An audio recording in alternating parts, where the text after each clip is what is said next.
안녕하세요. 말씀으로 나를 살리고 세상을 살립니다. 말씀 한 모금의 허용범 전도사입니다. 오늘 성경 읽기 본문은 민수기 17장에서 19장인데요. 그 중에서 민수기 17장 1절에서 13절의 말씀 중에 1절에서 2절의 말씀을 읽고 함께 묵상하도록 하겠습니다. 여호와께서 모세에게 말씀하여 이르시되 너는 이스라엘 자손에게 말하여 그들 중에서 각 조상의 가문을 따라 지팡이 하나씩을 취하되 곧 그들의 조상의 가문대로 그 모든 지휘관들에게서 지팡이 12를 취하고 그 사람들의 이름을 각각 그 지팡이에 쓰되. 오늘 본문에서는 고라의 반역 이후에도 여전히 남아있는 백성들의 원망과 불신을 하나님께서 어떻게 다루고 계신지를 보여주고 있는 말씀입니다. 고라는 레위 지파로 그 중에서도 고핫 자손이었습니다. 그는 이미 성막을 섬기는 중요한 직분을 맡고 있었지만 거기에서 멈추지 않고 하나님께서 말씀하신 그 직분에서 만족하지 않고 아론의 제사장 직분까지 요구하며 하나님의 주권적 선택과 부르심에 정면으로 도전했습니다. 그는 다단과 르우벤 지파인 아비람 그리고 250명의 족장들과 함께 모세와 아론을 향해서 이렇게 말합니다. 너희가 분수에 지나치도다. 온 회중이 다 거룩하거늘 너희가 어찌하여 스스로만 거룩하다며 높이느냐.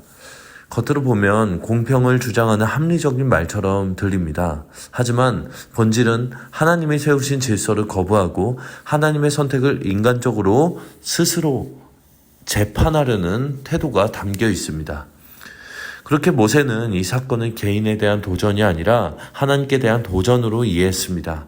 그래서 하나님께 맡겼고 결국 하나님께서 직접 판결하십니다. 땅이 갈라져 고라와 그를 따르던 자들을 삼켰고 또 다른 250명은 여호와께로부터 나온 불에 의해 죽었습니다. 이는 단순한 권력 다툼의 결과가 아니라 거룩과 질서를 무너뜨리는 반역에 대한 하나님의 심판이었습니다. 그러나 그 사건은 거기서 끝나지 않았고 백성들은 오히려 모세와 아론을 원망했습니다. 그 결과 연병이 임하게 되면서 많은 사람들이 죽게 됩니다. 그때 아론이 향로를 들고 백성과 죽음 사이에 서서 중보함으로 재앙이 멈추게 됩니다. 하지만 여전히 사람들은 겉으로는 잠잠해진 것처럼 보였지만 마음 깊은 곳에서는 왜 아론인가? 왜 그 가문인가? 라는 질문과 불복이 남아 있었습니다. 하나님은 그 논쟁을 더 이상의 말싸움으로 해결하지 않으시고 한 가지 분명한 표징으로 정리하시려고 하시는 장면이 나오고 있습니다.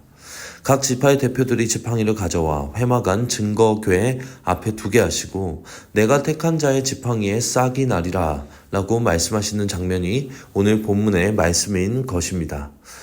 여기서 지팡이는 단순한 막대기가 아니라 그 지파의 권위와 대표성을 상징합니다. 다시 말해 이것은 지도권에 대한 문제, 누가 하나님께 세움받은 자인가에 대한 문제였습니다. 그런데 그 지팡이는 생명이 끊어진 그냥 나무입니다. 이미 잘려서 생명이 없는 것, 더 이상 자랄 수 없는 죽은 나무였던 것입니다. 그러나 하나님께서 택하신 아론의 지팡이에서만 싹이 나고 순이 돋고 꽃이 피고 살구 열매가 맺혔습니다. 하루 사이에 일어난 이 일은 단순한 기적이 아니라 하나님의 선택은 생명으로 증명된다는 강력한 선언이었습니다. 사람의 주장과 소리는 크지만 하나님의 선택은 그것에 영향을 받지 않으시는 절대 주권으로 드러납니다. 또한 하나님은 그 지팡이를 다시 증거궤 앞에 두어 패역한 자들에 대한 표징으로 삼으라 하십니다. 이는 위협이 아니라 은혜입니다. 더 이상의 죽음이 없도록, 더 이상의 심판이 임하지 않도록 하나님이 미리 보여주신 경고의 은혜입니다. 백성들은 그제서야 우리가 망하게 되었도다 라고 두려워하지만 사실 이 표징은 멸망을 위한 것이 아니라 멸망을 막기 위한 하나님의 자비였습니다. 이 말씀을 묵상하면 분명해집니다. 하나님 나라의 권위는 인간의 논리로 세워지지 않습니다. 인간이 선택하는 것처럼 보이지만 결코 그렇지 않다는 것을 오늘 본문을 통하여 볼 수 있습니다. 오늘 본문을 통해 스스로 이런 질문을 한번 던져봅시다. 나는 내 지팡이가 하나님의 주권으로 세워졌다는 것을 온전히 인정하는 사람입니까? 아니면 마른 막대기 같은 인생이라 할지라도 하나님의 손에 붙들리면 꽃이 피고 열매가 맺힌다는 것을 인정하는 사람입니까? 아니면 마른 막대기 속에서 그냥 마른 막대기는 막대기일 뿐이다. 내가 내 힘으로 모든 것을 해결해 간다 라고만 생각하는 막대기를 들고 계십니까?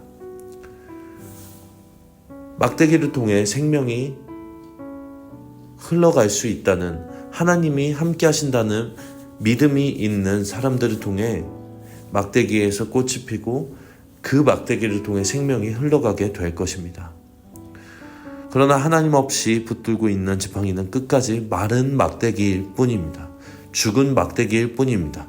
결국 이 본문은 권위의 문제가 아니라 생명의 문제이며 직분의 문제가 아니라 하나님의 주권 앞에 엎드리는 마음의 문제임을 볼 수가 있습니다. 우리의 삶과 마음과 뜻과 생각과 모든 것들이 하나님의 주권을 인정하는 오늘 하루가 되시기를 간절히 바라겠습니다. 이제 기도의 물가로 함께 나아갑시다. 하나님 아버지, 오늘도 귀한 말씀을 우리에게 허락하여 주셔서 감사드립니다. 우리의 삶과 마음과 뜻과 생각과 삶의 모든 것들이 하나님의 주권만을 인정하는 오늘 하루가 될 수 있도록 인도하여 주시옵소서. 또한 요셉 공동체가 언제나 하나님만을 사랑하고 하나님만을 선택하는 공동체가 될 수 있도록 인도하여 주시오며, 우리가 드리는 주일 예배가 우리의 모든 것을 드리는 중심이 분명히 살아있는 예배가 될 수 있도록 축복하여 주시옵소서. 오늘 우리 요셉 청년분들의 삶에 복에 복을 더해 주시고 만남의 축복에 축복을 주시며 하루를 죽게 하듯 성실하게 감당하여 세상의 빛과 소금이 되게 하옵소서. 주님 감사합니다. 이 모든 말씀 살아계신 우리 구주 예수 그리스도의 이름으로 기도드립니다. 아멘.